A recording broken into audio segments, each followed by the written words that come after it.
Amit sir को निवेदन करी अमित सर को निवेदन करी उत्तरिया देकर दुर्गा मल्लिक को स्वागत करेंगे। विदुत सर को निवेदन अच्छा विदुत सर पड़े बर्तमान ये अवसर में आम प्रधान शिक्षक को निवेदन करी सर दे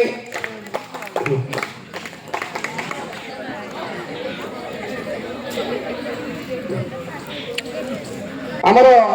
आज शेष सम्मान प्रापक अच्छा स्कूल शिक्षक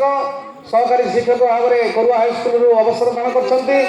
समस्त परम आदरणीय मोर विशेष भाव में सम्मानस्पद व्यक्ति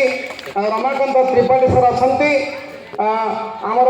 दिलीप माझी सर अच्छा मुझे नवेदन करी प्रथम गोटे पुष्पगुच्छ दे आमर रमाकांत त्रिपाठी सर को प्रथम पुष्पगुच्छ दे स्वागत करेंगे। प्रधान शिक्षक कहि टे उत्तरिया देवे सर को राकेश अच्छा राकेश राकेश सर सारे राकेश राकेश सर कहीं उत्तरिया देवे संतोष जेना सर आ प्रधान शिक्षक मिलित भाव में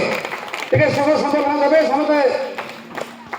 संतोष कुमार जेना सर नृसिंह मल्लिक सर मिलित भाव में आम कहूँ आम संबोधित करने रमाकांत त्रिपाठी सर को ये अवसर में संबर्धना सभा उत्तर में समय तो कम तेणु 2 मिनट मात्र समय जो मैंने आम जहाँ संबोधित कलु से मैंने 2 मिनट वक्तव्य रखिए। ये अवसर में प्रथम मुझे नवेदन करी आमर विजय कुमार दास से आज संबर्धना सभा परिप्रेक्षी 2 पद बार्ता रखिए।